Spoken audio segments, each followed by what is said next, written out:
Hello everyone, thanks very much. So I'm from a design practice called Something & Son, and we kind of were looking back about a year and a half ago and wondering where we were, and we were all in kind of jobs that we weren't very happy in, and we were kind of looking around, and I was actually working in a place which was used as a backdrop for the office. It was outside in a place called Kings Langley, commuting 1 hour away every single day, and sort of fairly dissatisfied with things, I suppose. But what we knew is that we had a lot of good ideas, and we started meeting in a pub together, me and two friends, and decided to set up something called Something & Son. Our first project together was turning a car into a park, and so we were asked to come up with new ideas for using car parking spaces, and our imagination takes us usually just beyond the word, or some sort of a pun or alliteration, and we ended up producing a car in a park. Our next project, and the one that got me to actually leave my job, was called Farm Shop, which lo and behold is a farm and a shop. And we started off with a very, very simple idea, which was this poster, which my wonderful colleague Andy produced.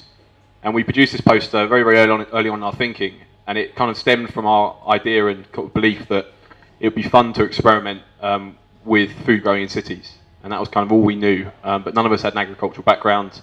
I'm an engineer, Andy's an artist, and Sam's a sociologist, and we kind of worked together, sort of sharing ideas and realising the limits of our own discipline.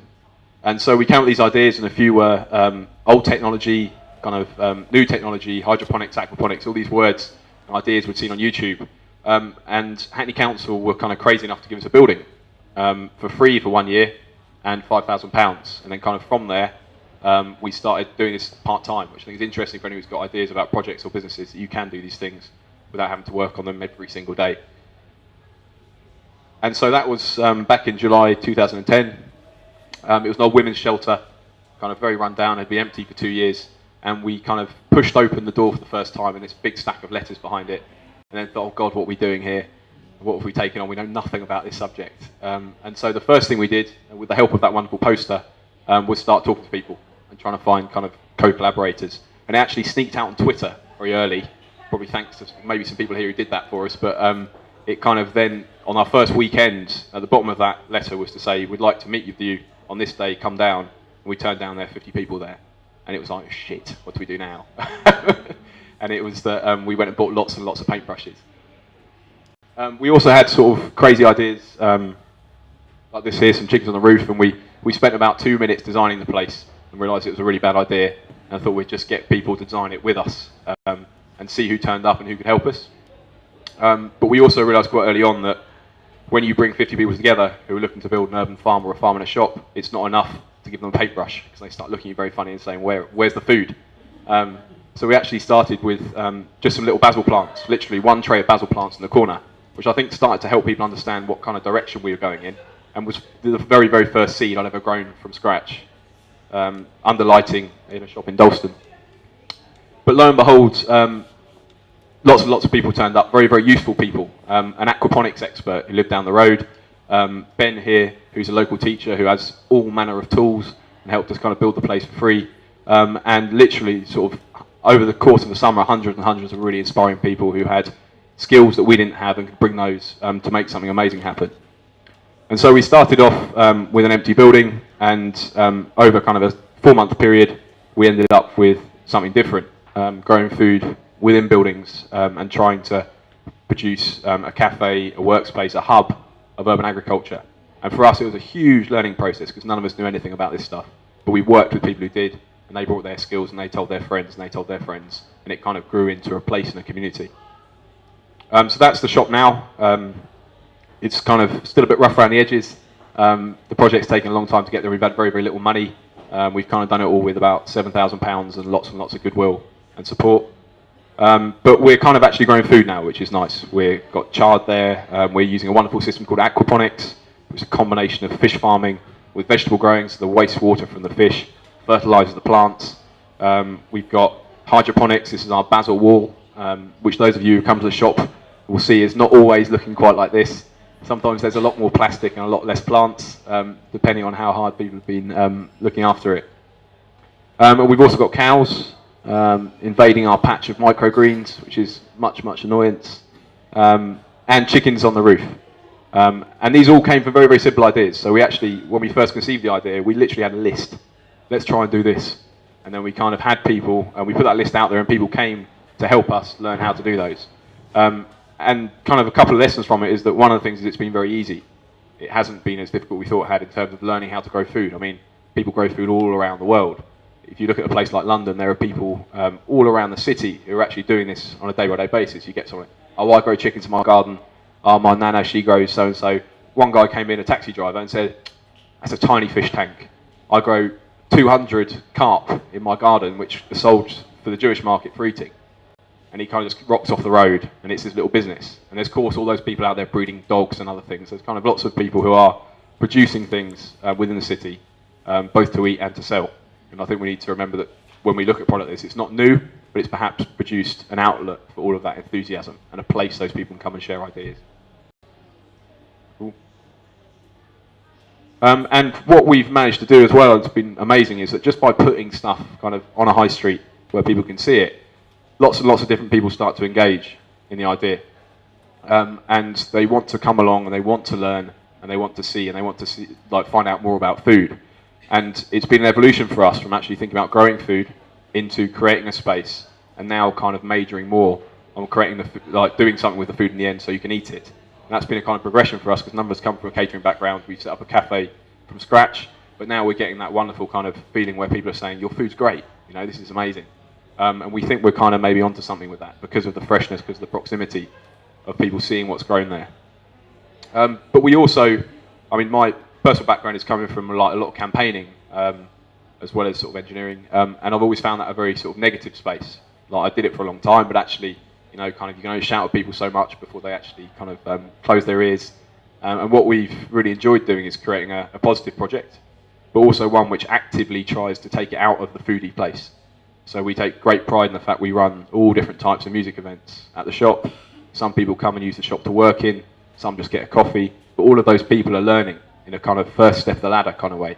You know, that first introduction to something new where you get that kind of delight, and then from that you start to maybe take a next step and learn about it. And we've been lucky to get, I think because of the look of the shop and because we're designers and make it look nice, lots and lots of press and lots of visuals. I kind of say that anyone who's out there with an idea, make it big, but also make it beautiful. And in this day and age, it will kind of spread far. Another kind of key part of why we decided to do this was that we felt having the luxury of a free building, it's very important that you kind of use that to kind of teach people and use that to create a space that others can use. So if you come down the farm shop on a weekday, there'll be people working upstairs, there'll be people having meetings in meeting rooms, all different types of groups. And also there'll sometimes be talks on around kind of food, because we want to inspire others to do what we've done. Over the last year, we started with £7,000. We've broken even this month, and we've got really good sort of projections going forward, which is important for us because it means we can start reinvesting back into our original idea of how much food can you grow in a shop. But I think what this has done, which has been kind of exciting for us, is that in learning how to grow all those things, the fish, the chickens on the roof, the chard, the basil, the mint, all the kind of things we've been growing, it's actually given us an idea of something perhaps kind of bigger and more important, more kind of revolutionary. And that's to kind of, can you create a different type of food chain, a different type of way of getting food from farm to plate? And I think if you look at the way that happens at the moment, you've got the people who sell food are the all-powerful ones. So it's your supermarkets who are saying, right, farmer, give me this food at 10 pence a lettuce, consumer, I'm going to sell it to you at £1.50. And everyone's kind of going, that's not really very fair. And then we've got around the edges of that people who are farmers bringing food into cities and selling it. But what I think I certainly see is something that's very, very complex and very, very big of how our food comes, when actually food historically is very, very simple. It's you grow it yourself and you eat it, or you know the person who can look them in the eyes who's grown it and eaten it. And it's a relatively new phenomenon that we change that and we make it big, complicated and inhuman. And I just thought I'd take you photographs today, but it was kind of, we're doing things on a very, very small scale here, but we're learning the tools and techniques to do it on a bigger scale. And this is Kristen, who manages our cafe. I took a photograph of her and picking some basil from our basil wall, which she then took downstairs and washed and then made into pesto, and then put the pesto into a sandwich she was serving, and all of that happened within 1 hour. And I think that's something that we're really, really excited about, is we're growing food and we're cutting lettuce to order kind of when you eat it, and we're growing food so fresh that we can actually do something better than supermarkets. So if you ask Tesco kind of when was that egg laid, they might say, oh, sort of 2 weeks ago or something. But we can say it was laid 3 hours ago, or it was laid sort of 4 hours ago. And there's certainly a quality in that type of food and that immediacy of getting it to your plate, which people love. You learn there's lots of bits of plants that kind of get thrown away. So we're doing some experimentation with roots. Like, can you use the roots of plants as kind of like lettuce, for example, as a kind of garnish for a vegetable? If you look at chard, for example, red chard, the roots themselves, this wonderful translucent kind of pink. And likewise, if you get any sort of rainbow chard, the root will take on the same colour, and these very delicate, lovely little features which only work because of how we grow our food. It's not too long. So this very, very beautiful, simple supply chain, which we're experimenting with, and we're actually growing their Thai basil, because we think it's one of those things that people want to eat. In London, it's a metropolitan city. People want to eat things all types of time and all throughout the year. And so we're growing Thai basil within the shop, and also doing a study to compare that to imported basil, both from a carbon emissions point of view and everything else. And this is our sort of next project, is us reaching out into our community, and we're working with a warehouse a kilometre away to work with psychiatric patients to get them growing food for us within a building, which will then be selling in the shop. And we think that's kind of probably the way that farmer shops will work in the future, is being a kind of a hub from which producers around it can start to bring their food. But most of all, I think from a kind of personal point of view, is you've got to keep in these projects really, really happy. It's not kind of easy when everyone's busy. And we had a lovely time last Sunday, and Michael was there, where we kind of got the team back together and we kind of all sat down and enjoyed some good food. And I think if you want to do anything that is kind of challenging, and particularly these non-profit projects where you don't know where any money's going to come from, if at all, you really need to kind of make sure you're enjoying it. I mean, don't be miserable. If you're not enjoying it, stop. And just keep plugging away, keep smiling, and you'll make sort of beautiful things happen. That's our kind of, at the end, finally, what we think. We think it's important growing food in cities. It could make a big difference. We think it's kind of a better product. It brings that kind of translucency to the process. You don't need labels, you don't need marks, you don't need standards, because you can see how it's grown. If you don't like it, you don't eat it. And we're looking forward to kind of farming as much as London and maybe other cities as possible. Thank you.